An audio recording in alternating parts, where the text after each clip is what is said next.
Hello students, आज का अपना टॉपिक है electric energy. 11th chapter, 10th class RBSC work energy and power. And in this chapter we have discussed about the definition of electric energy.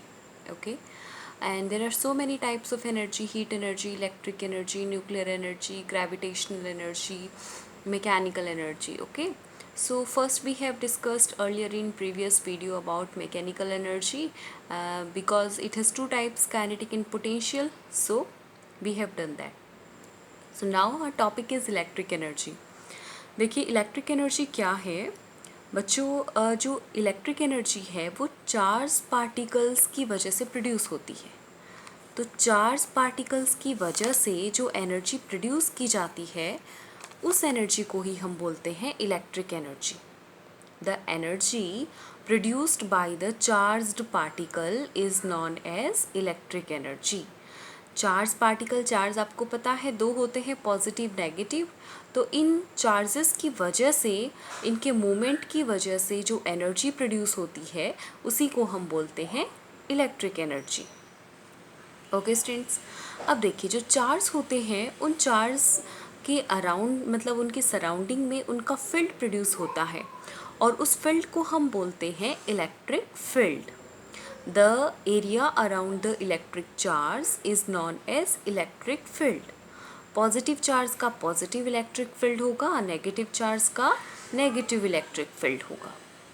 अब देखिए charge की जो हम direction, मतलब करंट की जो हम डायरेक्शन मानते हैं वो पॉजिटिव टू नेगेटिव कंसिडर करते हैं।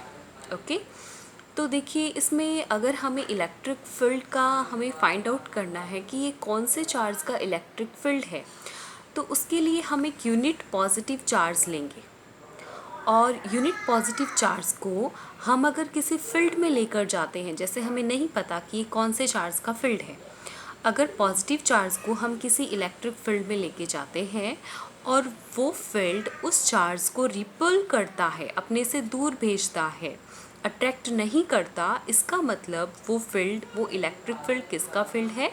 पॉजिटिव चार्ज का फील्ड है। क्योंकि ये रिपल्सन हो रहा है और ये पॉजिटिव है, तो हमें पहले से पता है कि सेम चार्ज होते हैं वो एक दूसरे को रिपल करते हैं, तो यहाँ पॉजिटिव का सेम पॉजिटिव होगा। इसी तरीके से अगर पॉजिटिव चार्ज किसी इलेक्ट्रिक फील्ड में अट्रैक्ट हो रहा है, a unit positive charge is attracting toward a field, then the electric field is of negative charge. Okay students, तो पॉजिटिव चार्ज का इलेक्ट्रिक फील्ड तो पॉजिटिव चार्ज को रिपल करता है और नेगेटिव चार्ज का इलेक्ट्रिक फील्ड पॉजिटिव चार्ज को attract करता है। ओके स्टूडेंट्स, अब देखिए इलेक्ट्रिक एनर्जी जो होती है वो अपनी जो डेली लाइफ की मैक्सिमम चीज़ें हैं वो इलेक्ट्रिक एनर्जी पे बेस्ड हैं। तो हम इस चैप्टर में देखेंगे कि किस तरीके से इलेक्ट्रिक एनर्जी इंडस्ट्रियल पर्पस पे, कॉमर्शियल पर्पस पे या फिर डोमेस्टिक पर्पस पे बनाई जा सकती है। ओके, तो उसके लिए ब्लॉक डायग्राम है, जैसे कि कॉल है या फिर न्यूक्लियर एनर्जी है या फिर सोलर एनर्जी है। कॉल यानी कि कोयला जलाकर, या फिर फॉसिल फ्यूल्स जो होते हैं, जैसे कॉल है, पेट्रोलियम है, नेचुरल गैस है, तो ये सब फॉसिल फ्यूल्स को जलाकर, बर्न करके, या फिर न्यूक्लियर फिजन से, या फिर सोलर एनर्जी से, सन हीट की हेल्प से क्या किया जाता है? वाटर को हीट किया जाता है और वाटर को हीट करके उसकी क्या बना ली जाती है स्टूडेंट्स? स्टीम बना ली जाती है। और आपको पता है स्टीम में बहुत ज़्यादा प्रेशर है और ये जो वाटर लिया जाता है वो भी बहुत ज़्यादा क्वांटिटी में लिया जाता है। तो इस स्टीम को फिर यूज़ किया जाता है, इसके प्रेशर से टरबाइन रोटेट करता है। टरबाइन होता है एक व्हील जैसी स्ट्रक्चर होती है, तो वो रोटेट करती है। रोटेशन में आपको मालूम है कौन सी एनर्जी होगी? Mechanical energy. अब इसको, टरबाइन को जनरेटर से कनेक्ट किया जाता है और जनरेटर क्या करता है? इस मैकेनिकल एनर्जी को किस में बदल देता है? इलेक्ट्रिक एनर्जी में बदल देता है। तो बहुत ही सिंपल है स्टूडेंट्स कि कॉल और जो न्यूक्लियर या फिर सोलर एनर्जी, यानी अलग अलग टाइप के पावर प्लांट होते हैं और उनका जो एनर्जी सोर्स है वो भी अलग अलग होगा। डिपेंड करता है कि वहाँ क्या चीज़ ज़्यादा अवेलेबल है, उसके अकॉर्डिंग वो एनर्जी सोर्स यूज़ में लिया जाता है। वाटर को हीट करके स्टीम में बदल दिया जाता है और जो स्टीम होती है उसको फिर से कूल कर लिया जाता है वापस से वाटर बनाने के लिए। और स्टीम का जो प्रेशर है वो टरबाइन को रोटेट करने में यूज़ लेते हैं और इससे फिर जनरेटर कनेक्टेड रहता है। जनरेटर मैकेनिकल एनर्जी को इलेक्ट्रिक एनर्जी में बदल देता है। ओके स्टूडेंट्स, अब हम इसके डिफरेंट टाइप के पावर प्लांट पढ़ेंगे। देखिए, एक होता है थर्मल पावर प्लांट। थर्मल का मीन्स है हीट, और हीट की हेल्प से अगर पावर बनाई जाती है, इलेक्ट्रिसिटी बनाई जाती है, तो उसको हम बोलेंगे थर्मल पावर प्लांट। जैसे कि कॉल है, इसमें कॉल को बर्न किया जाता है, बर्निंग ऑफ कॉल से, या फिर बर्निंग ऑफ फॉसिल फ्यूल भी कह सकते हैं हम यहाँ। तो उसकी हेल्प से वाटर के बड़े बड़े टैंक्स होते हैं, तो उस वाटर टैंक को हीट करते हैं, जिससे वाटर स्टीम में बदल दिया जाता है, और स्टीम से फिर टरबाइन रोटेट करता है, टरबाइन से जनरेटर मूव करता है, जनरेटर चलता है, और ये मैकेनिकल एनर्जी को या फिर हीट एनर्जी को किस में चेंज कर देता है, इलेक्ट्रिक एनर्जी में चेंज कर देता है। ओके, यहाँ पर तो स्टीम से तो हीट एनर्जी किस में बदल गई है, मैकेनिकल एनर्जी में चेंज हो गई है, और मैकेनिकल एनर्जी को जनरेटर ने किस में चेंज कर दिया, इलेक्ट्रिक एनर्जी में चेंज कर दिया। तो इस तरीके से हीट की हेल्प से इलेक्ट्रिक एनर्जी बनाई जाती है, वाटर को स्टीम में चेंज करके। इसमें भी स्टीम को फिर वाटर में चेंज कर लेते हैं। दूसरा है न्यूक्लियर पावर प्लांट।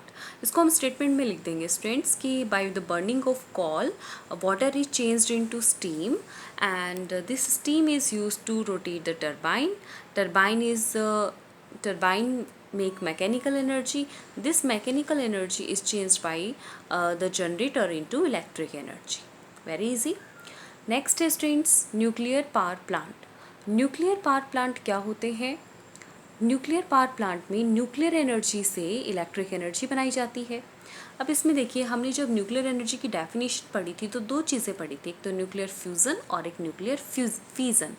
न्यूक्लियर फीज़न में क्या होता है स्टूडेंट्स कि हल्की लाइट वेट के एटम कंबाइन होकर के एक हैवी मास का एटम बनाते हैं, यानी कि इसमें तो एडिशन होता है और फीज़न में डिवाइडेशन होता है, यानी कि एक हैवी मास का एटम है वो डिवाइड होकर के लाइट मास के एटम बनाता है।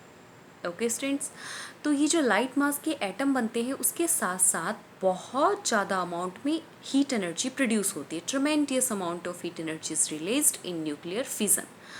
अब देखिए, इलेक्ट्रिक एनर्जी बनाने के लिए फ्यूज़न यूज़ नहीं करते, क्योंकि फ्यूज़न से भी बहुत ज़्यादा अमाउंट में एनर्जी प्रोड्यूस होती है। तो फ्यूज़न को तो बॉम्ब वगैरह बनाने में यूज़ करते हैं, तो फ्यूज़न का यूज़ होता है इलेक्ट्रिक एनर्जी में।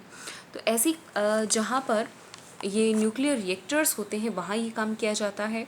न्यूक्लियर फिज़न की हेल्प से थर्मल एनर्जी बनाई जाती है, यानी कि हीट एनर्जी बनाई जाती है, और इस हीट से वाटर को किस में चेंज कर लिया जाता है, स्टीम में चेंज कर लेते हैं स्टूडेंट्स।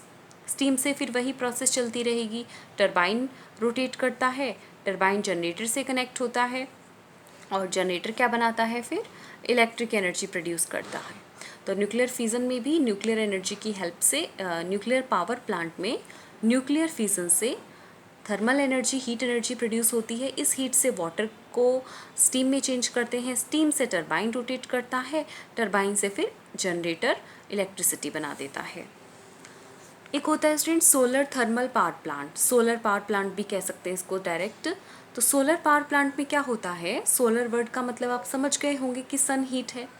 तो सन हीट की हेल्प से जैसे रूफ टॉप होते हैं या फिर एक ओपन एरिया होता है जहाँ सन हीट डायरेक्ट फॉल हो सके, तो वहाँ पर कुछ लेंस और मिरर्स आपने पहले पढ़ा है, और आगे हम लाइट वाले चैप्टर में इन मिरर और लेंस के बारे में स्टडी करेंगे।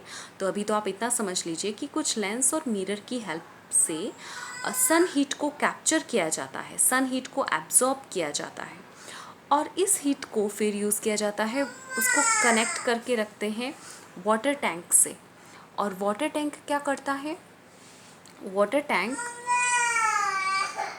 टैंक होते हैं ये स्टीम में चेंज कर दिए जाते हैं, यानी कि वाटर को स्टीम में चेंज कर दिया जाता है, और यहाँ से ये जो स्टीम है वो टरबाइन को रोटेट करती है, टरबाइन से फिर जनरेटर मूव करता है, यानी कि इलेक्ट्रिक एनर्जी बना लेता है। ओके, तो देखिए सीधा सा है कि सन हीट होती है, उस सन हीट की हेल्प से लेंस और मिरर जो असेंबल किए जाते हैं सोलर पावर प्लांट के लिए, तो वो इस हीट को, सन हीट को कैप्चर करते हैं, एब्जॉर्ब करते हैं, और इस हीट को फिर कनेक्ट किया जाता है वाटर टैंक से, यानी कि इस हीट से वाटर टैंक होते हैं, उसमें रखा वाटर गर्म होता है और इस वाटर को फिर स्टीम में चेंज कर दिया जाता है इसी